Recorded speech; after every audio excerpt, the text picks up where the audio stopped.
Jealousy is sometimes viewed as a respectable sin. We put it in the category of lesser offenses because its effect isn't always felt by other people. But as we see in the story of Joseph and his brothers, jealousy is anything but harmless. That's our subject today on Truth for Life as Alistair Begg continues our series called The Hand of God.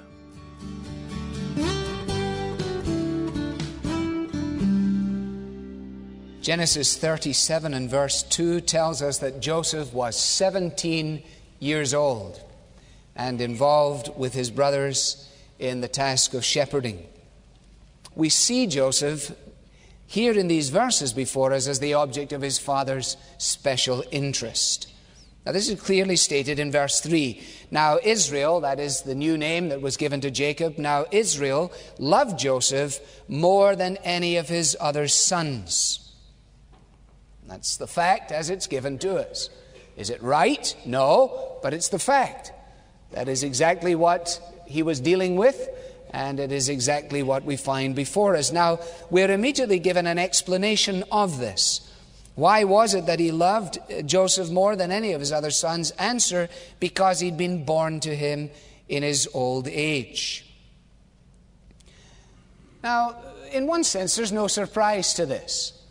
These other boys were older. Actually, they were much older. They were considerably older.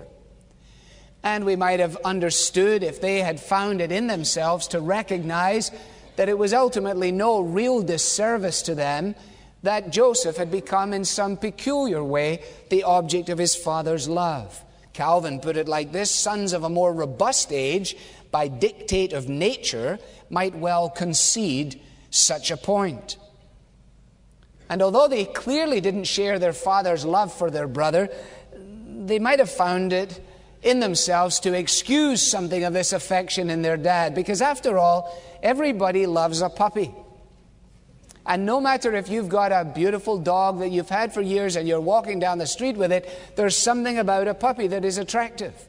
And in the same way, to be going through your life and to reach a significant age, as Jacob had already done, and then to discover as the object of your affection this child born to the wife of your great lifetime love, namely Rachel, it's not surprising that there would be this unique sense of affection tied up with this young lad.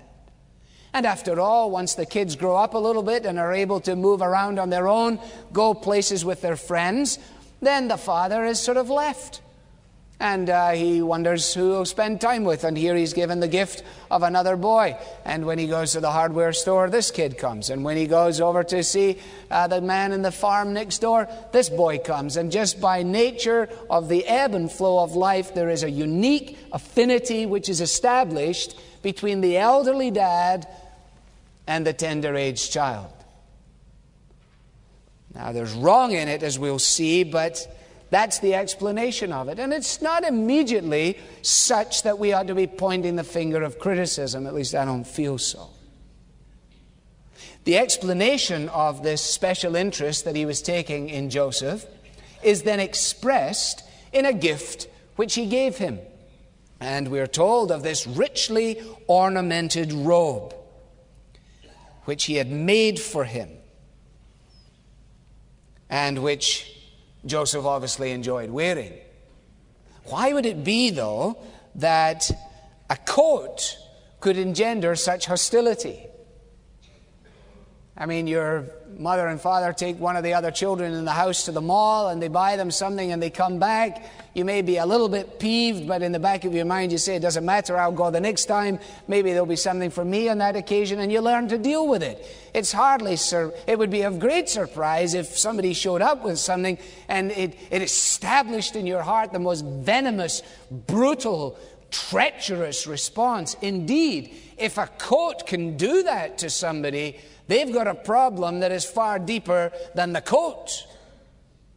And if somebody can get that venomous in their response to something which is a gift to another, then they're dealing with a deep-seated issue in their lives. And of course, the brothers were.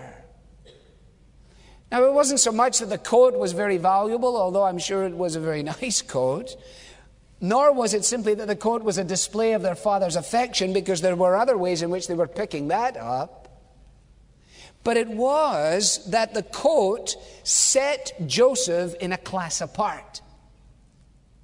That there was something about the wearing of this coat that spoke of leadership. A leadership which wouldn't naturally fall to the 17-year-old in the house. It would most naturally fall to Reuben, who was the oldest child, the son of Leah. And yet Reuben had violated his father's confidence in the sorry events which we saw last time, in his involvement with one of his father's wives. And so it would be only natural that in the mind of Jacob, as he thought of the transition of leadership within his home, he would then go to the son born to the wife of his affection, namely born to Rachel. And although he was only 17, he was already establishing himself as an individual of character and trustworthiness and so on. And in giving him this lovely coat, he sets him apart. He exempts him in one real sense from the menial tasks which the other brothers had to face. And obviously it ticked them off. I mean, it was unavoidable. Every time he put the coat on, it just said, oh man, I hate that coat and I hate him. I hate the way he wears that coat. Do you know that people have left churches over coats? They have. And I don't mean because someone stole their coat. I mean because the lady could not focus on the words in the Bible or on the words in the hymn book because she couldn't get her eyes off somebody's coat 4 rows in front. So don't let's immediately distance ourselves from this as if somehow or another we could never be found guilty of these kind of considerations. Not so fast. Now, before we move on, let us just pause and recognize that there was in the actions of Jacob that which was unwise. Poor judgment as a father to display such obvious favoritism. No matter how much we are able to say in mitigation of him in terms of the whole idea of the junior member of the team and the natural affinities that would be there, it was really stupid of Jacob to display favoritism in such an overt and striking fashion. And particularly so with a little understanding of Jacob's life. Because Jacob himself had been the object of undue favoritism. His mother had preferred him over his brother. And as a result of that, he had been introduced to all kinds of chaos. His relationship with his brother had been destroyed for years. And you would have thought that that alone would have prevented Jacob from taking such precipitative action in relationship to this boy of his affection. But not so. History repeats itself. He probably said to himself, I know this happened to me, but I won't let it happen to him. We're not in control of that. As soon as we let the cat out of the bag, there's no saying what happens. So let us notice in passing, especially as fathers, beware the folly of favoritism and the fury which will so often accompany it. All of our children are unique gifts from God. And we need to learn to cherish each child with obvious love, obvious affection, recognizing their unique personalities, their individual capabilities, and their special needs. And it is imperative, especially in those who are born a little later, to make sure that we do not cherish the older over the younger or the younger over the older. And we will have to labor hard and long to make that clear. I remember staying in the home of a friend, and he had written to one of his children a note. And he has 2 sons and 2 daughters. In fact, I was staying in the boy's room. And as I opened a book on the bedside, which had been left there for my own perusal, I noted that it had been written to his son. And it said, although you are my second son, you could never have second place in my affections. I love you, Dad. And to the degree that we give any of our children the sneaking suspicion that we prefer one over the other, for whatever reason it might be, Or, well, she's more her mother's kid, because they like that kind of stuff. But he's more my kind of, that sort of nonsense. Fractures and breaks up and destroys. To have this young man, Joseph, as his favorite might have been a means of lighting up Jacob's life. But it simply cast dark, deep, destructive shadows over the life of Joseph.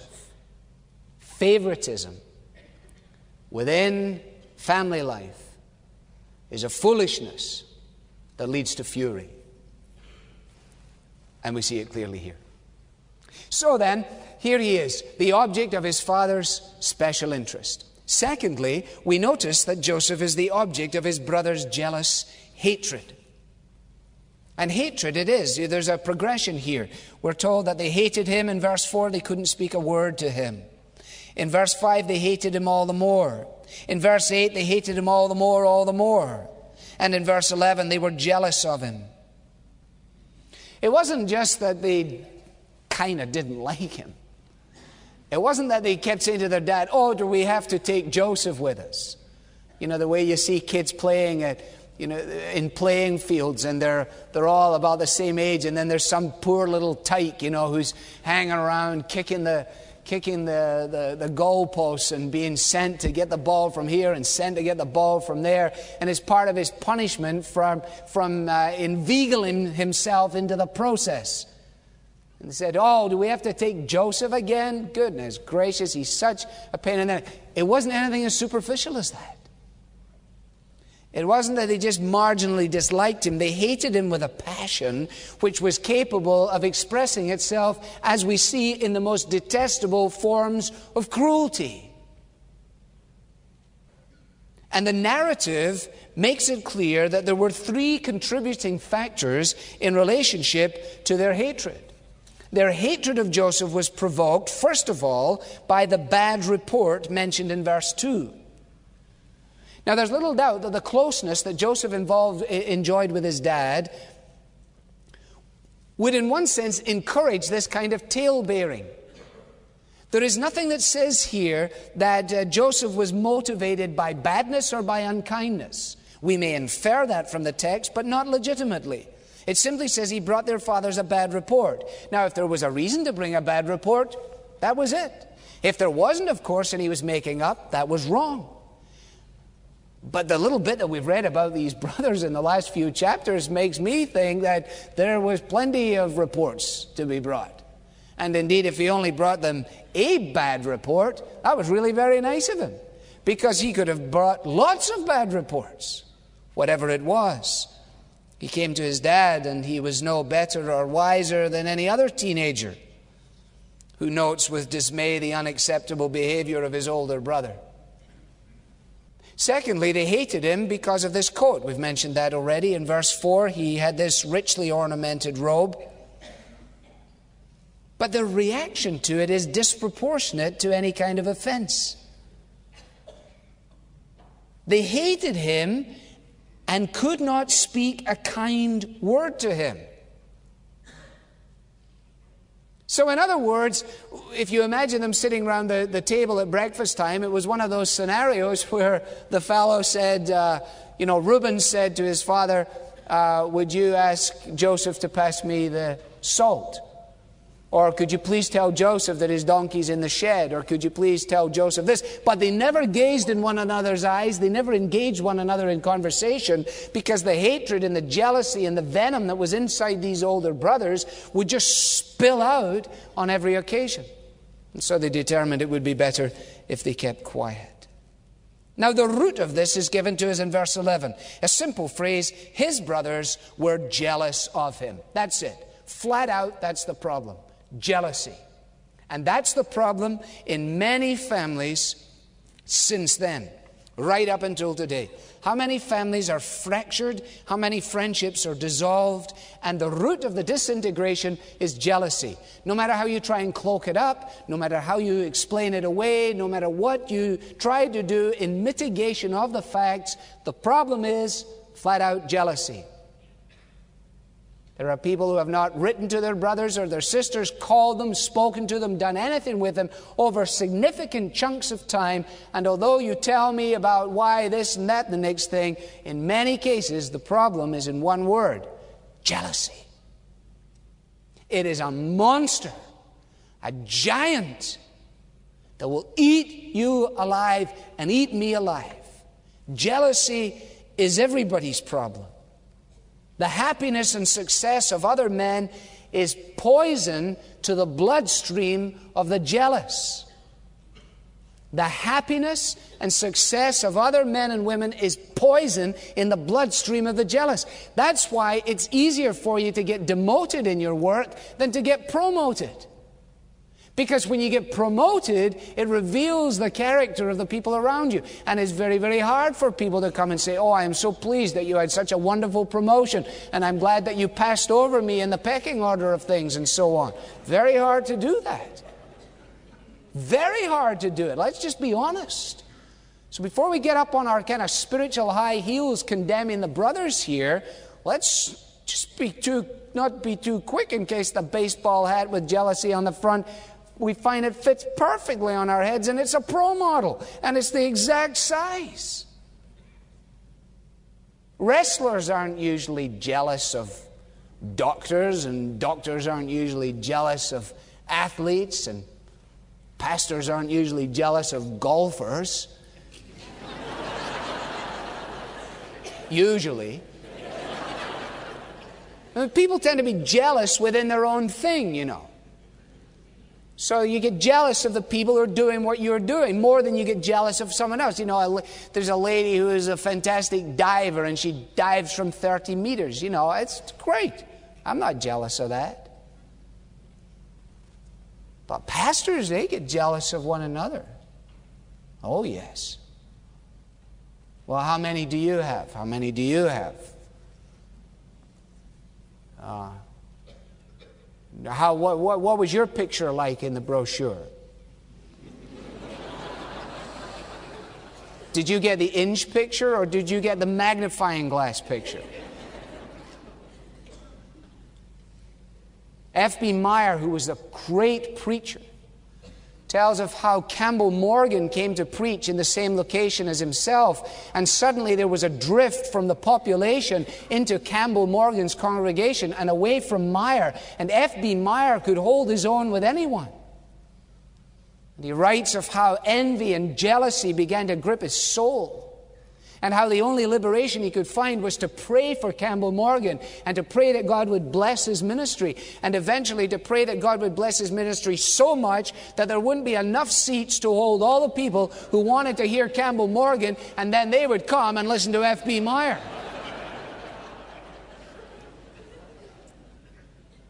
The odious passion of jealousy, said a Scottish commentator of 200 years ago, the odious passion of jealousy torments and destroys oneself while it seeks the ruin of its object. Jealousy destroys the jealous person, not the object of envy. It's like self-pity. It eats you up. It doesn't do anything to the other person. The Greeks have in their history the story of a statue that was erected in honor of a famous athlete. Took a position of prominence in the Greek city. And a rival athlete, so jealous of the success and the triumph of his colleague, determined that he would try and destroy the statue. And the story goes that under the cover of darkness, the rival and jealous athlete would come in the evening with a hammer and a chisel, and he would work away at the foundation of this statue. And his purpose was clear: to weaken it and to bring it down. And he finally weakened it enough and brought it down. And it fell on him, and it crushed him to death. If we're going to make sure that we avoid the folly of favoritism, we need also to ensure that we don't end up in the jail cell of jealousy. Now you see, if Joseph's brothers had understood or were prepared to consider the essential unfolding principle in this, then they would have been saved from this horrible envious hatred. If they had understood that God sovereignly does things in people's lives, that God somehow or another had sovereignly determined that Joseph was going to be the object of his favor, his affection, and his usefulness, then they would have had no occasion to be envious of it, or at least they would have been able to understand. But they refused to track in that way. If they had understood that, then they would have been prepared to accept their less significant position, although it might have been hard for them. How do you explain D.L. Moody and the amazing human success of his ministry? Check his family background and there's nothing there. Check his education and there's nothing there. There's only one explanation. God sovereignly purposed to take D.L. Moody out of a shoe shop in Boston and use him as his servant for the proclaiming of the gospel at a period in history to tremendous response. And to the degree that Moody was humble enough to understand it, Moody was usable enough in the Master's hands. And when other people would look at him, if they understood, God did this. There's nothing special about D.L. Moody. Everything is special about God. God sets people up.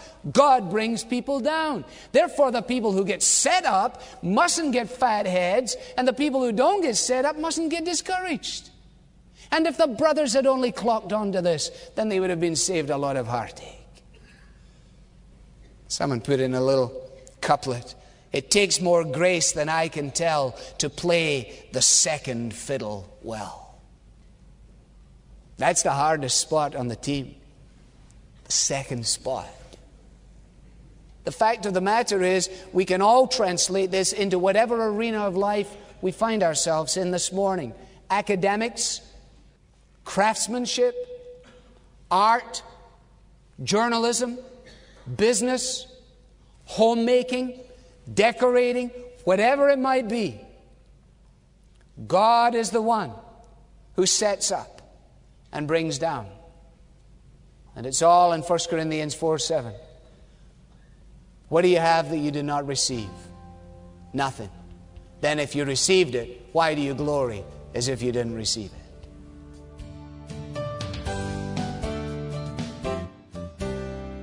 Listening to Alistair Begg and a message titled New Coat, Big Dreams, Deep Pit on Truth for Life. As Joseph's story unfolds, we see him time and time again facing hardship and trials, often through no fault of his own. From an earthly perspective, it may seem unfair, and yet God was at work in all of his suffering from beginning to end. The same's true for us today. As Christians, we're not immune to seasons of difficulty. But our comfort comes in knowing that we're not alone in our suffering. God is with us. That's the subject of an insightful book written by David Paulison titled God's Grace in Your Suffering. Paulison shapes each chapter of the book around a different stanza of the beloved hymn, How Firm a Foundation. This helpful resource is yours when you request it with a donation today. Your financial support makes Truth for Life possible, and we can only begin to express the gratitude of your fellow listeners around the world. Ask for God's grace in your suffering when you donate by calling 888-588-7884 or place your request online at truthforlife.org. I'm Bob Lepine, inviting you to join us tomorrow as Alistair continues describing the dangers of unchecked jealousy as he concludes the message titled New Coat, Big Dreams, Deep Pit. The Bible teaching of Alistair Begg is furnished by Truth for Life, where the learning is for living.